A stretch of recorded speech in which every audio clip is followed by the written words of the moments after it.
which is from Mrs. Banks? Which is it to be? An amicable goodbye or total commitment? No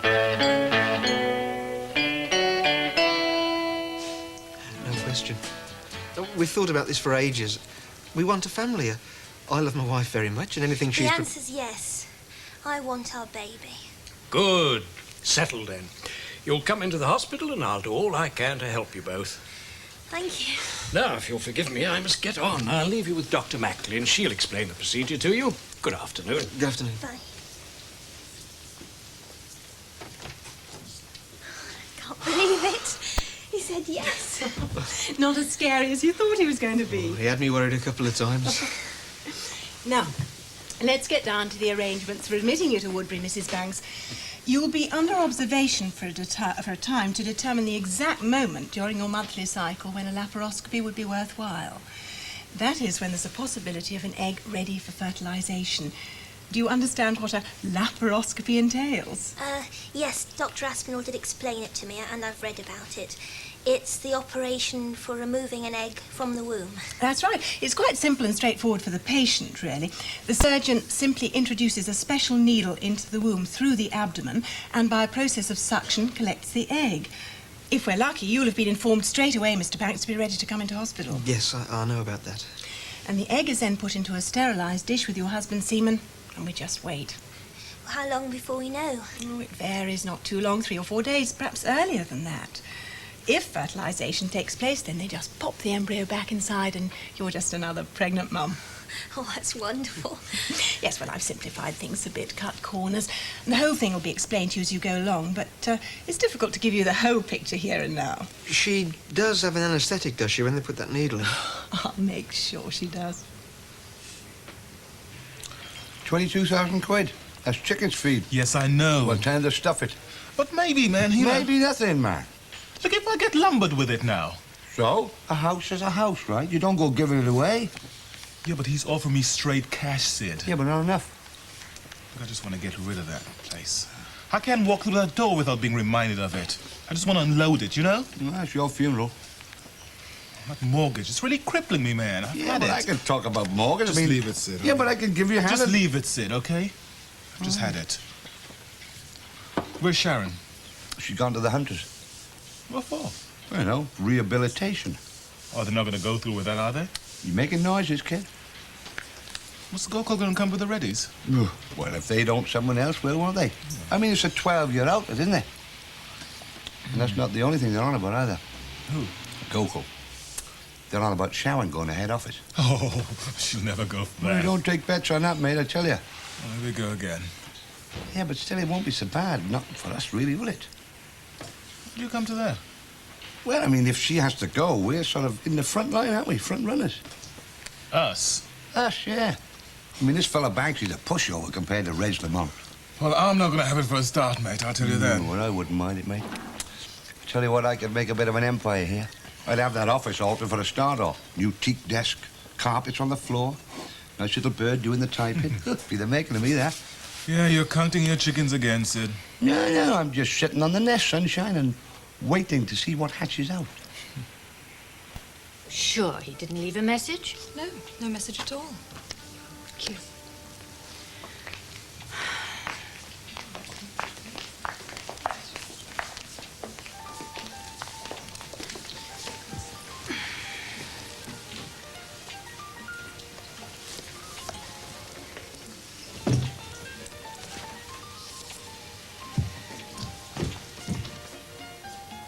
Well, well.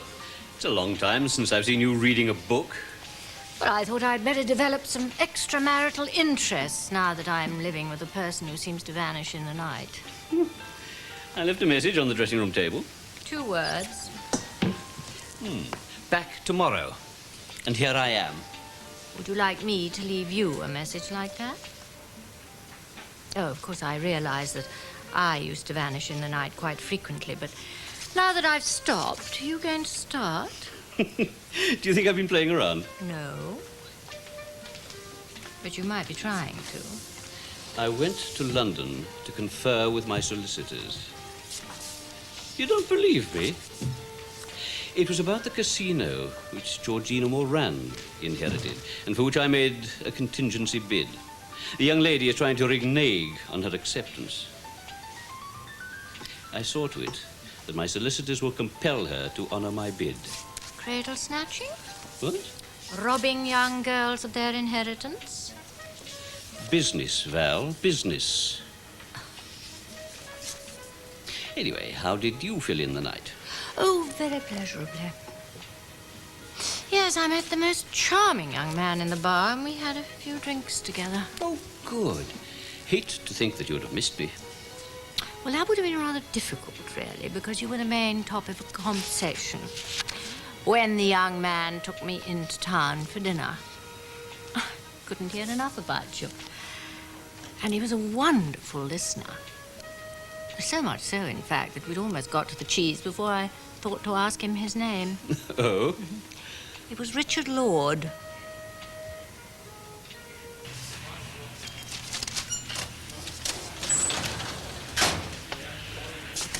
Mac? Yeah. Come here. What's up? One starter motor, express delivery. I mean, they've excelled themselves. Well, I used me personal charm, didn't I? Oh, you're a genius. Well, don't go spreading it around, right? I'll leave that to you. Oh, hello, Mr. Banks. Good afternoon. Here's the ladybug. Oh, she's over the motel office. Having a bit of a parley over there. Do you want me to give her a ring? No, don't bother. I only came in the off chance. I can't spend much time. A message? No, I don't think so. I was wondering if she'd made any arrangements for you about next week. Next week what? Well, we've got to drag off to this damn trade fair. Oh? I can't give much of my time, and I'd be useless on my own, being new to the business. Yeah.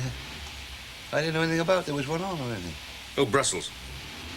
I'd rather do without it. Still, you've got to keep your finger on the pulse. True, aye. Well, what's going to happen here, then? Well, I was hoping that you might...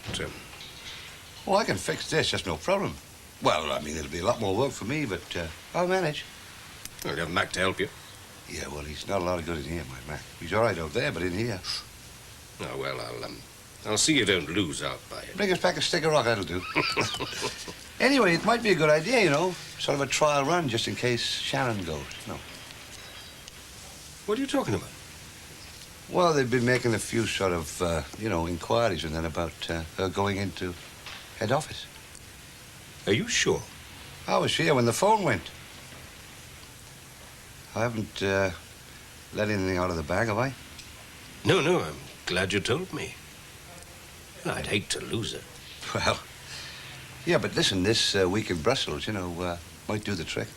She's never been treated like that, I can tell you that for nothing. Well, we must just hope then. That's right, yeah. Because you see, you can never tell with these creatures, these women, You never tell what they're going to do next.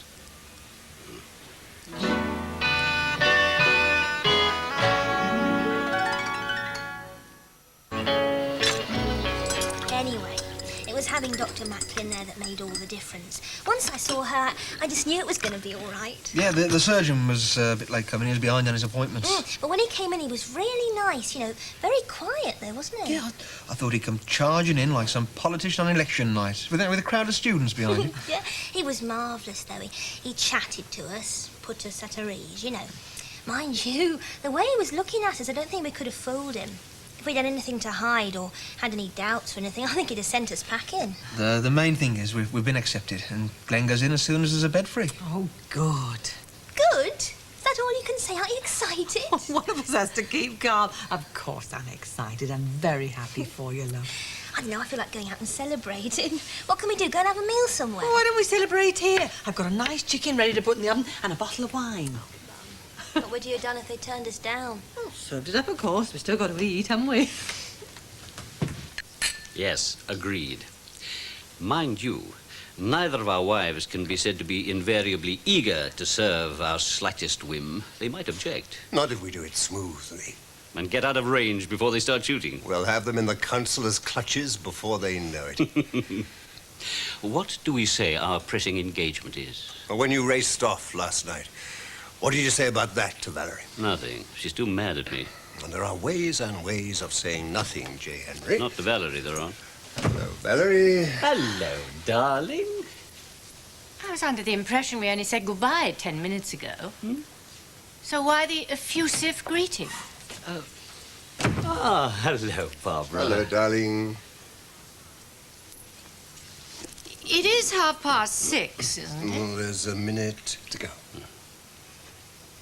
Do we have to wait a minute to pass before beginning a meeting we were asked to attend at 6:30? No, we can begin right away.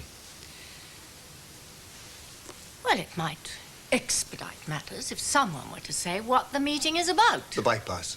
I thought we were going to discuss that over dinner with Councillor... what's his Berry, name? Councillor Berry. Councillor Norman Berry. Yes, I could do without the endless repetition of the name I least like to hear.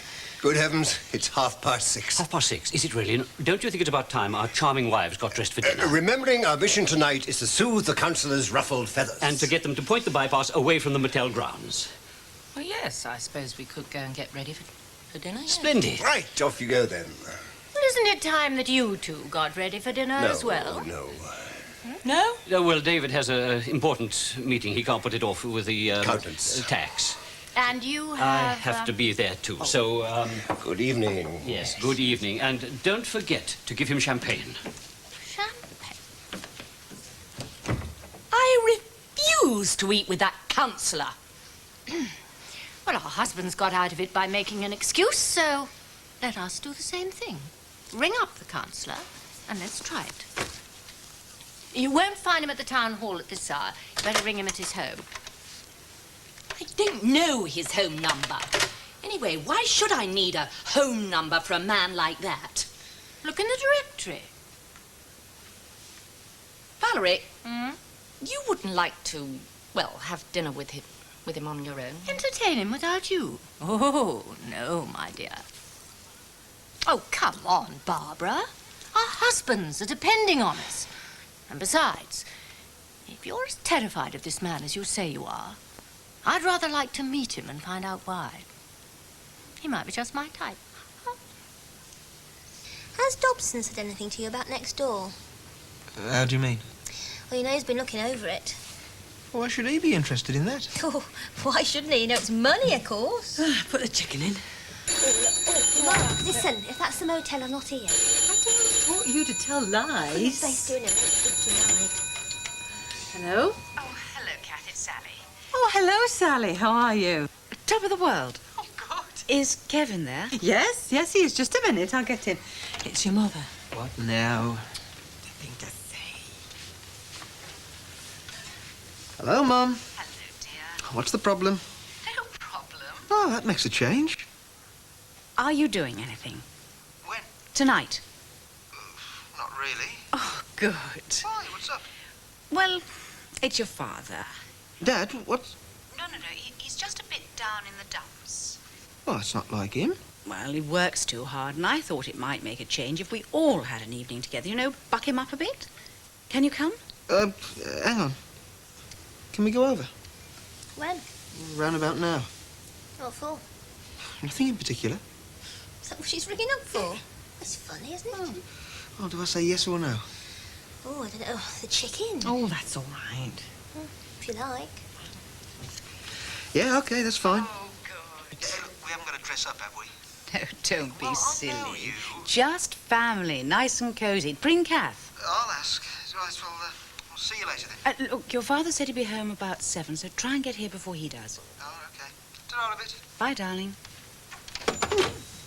What was all that about? Well, it wasn't about anything, just to get together. Why?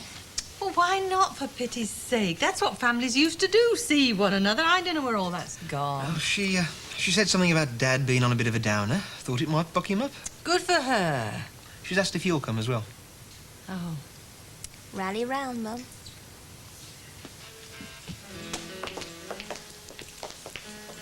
Oh, thank you. Bye-bye.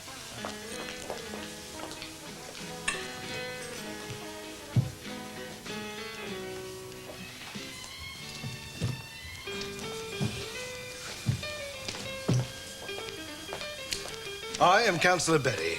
I'm expected by Mr. and Mrs. Hunter and Mr. and Mrs. Pollard. Yes, Councillor. You're expected in the bar. Thank you. Will you see to these, please? Yes, sir.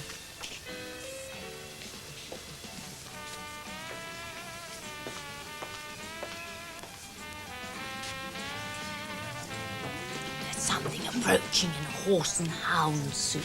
No, he'll be in blue serge. Councillor Berry disapproves of upper-class pleasures. He likes to drown colonels in their own trout stream. Ah, how very charming of you to receive me in such pleasant surrounds, Mrs. Hunter. I do like intimate bars. I am? You are? Councillor Berry, Mrs. Pollard. How do you do? How do you do? Would you like a drink? Oh, no, my pleasure.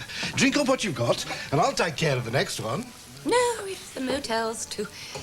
You're supposed to be a guest. Well, we're going to treat you like one. So what would you like to drink? A nice, tonic? With, yes, I perceive I shouldn't be out of step. Short tonic, double gin, please. Yes, sir. I'm sorry, I'm going to have to apologise, and also Mrs. Pollard, for the absence of our husbands. Unavoidable business. Unavoidable. So, they won't be, turning up for dinner. So if you'd like to make it another night... Well, now, that's absolutely capital. I shall be a thorn between two roses. Both to myself.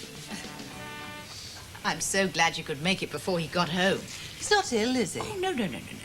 Just takes on too much, that's his trouble. Oh, I know. He spends half his evenings out at meetings. Who with? Oh, that Langland Park thing. Oh, thought that was all underway. Oh, well, you know your father. Oh, it's typical, isn't it? He's such a worker, you see. Arthur was just the same. The things he used to bring home without so much as a word of thanks. Well, at least with Kevin's dad, it's of his own doing. Marion's coming. And I've made a beef casserole. Oh, how nice. Proper little party. No, not that. You see, what I was after really was something nice and cosy. You know, the atmosphere he can relax in. It's new, ain't it? That is very true. But it's been something I've been meaning to get down to, and, well, you know how it is. Let things slide. Oh, no. Supposing you got something fixed up for tonight? Oh, no, he hasn't. I phoned him at the office and he said he'd be back. Oh, that's your father. Help yourself to drink. Do you want topping up? No, I'm fine. You all right as well, Glenn? Yes, I'm fine. Don't mind if I do, do you? No. Oh, hello, darling. Hello. Oh, right on time. What? It was 7 o'clock, just as you said. Look, I just came back for some things. You're not going out again? Yeah, I'm afraid so. Oh, no, you can't. The family's here. Family? Yes, Kevin and Glenda and Kath. What for? Well, they've come especially to see you. Me? Well, no, us. And so... It can't be helped. No, look, you can't go out and just leave them. I've no choice. Why? Meeting? Who with? A client? Look, can't you just Hello, for once... Dad, how's it going? Busy. But not too busy to enjoy his family. Now, I absolutely insist. Wasn't planning to run out on us, was he? As if he would. Just the sort of thing your father loves, isn't it, darling?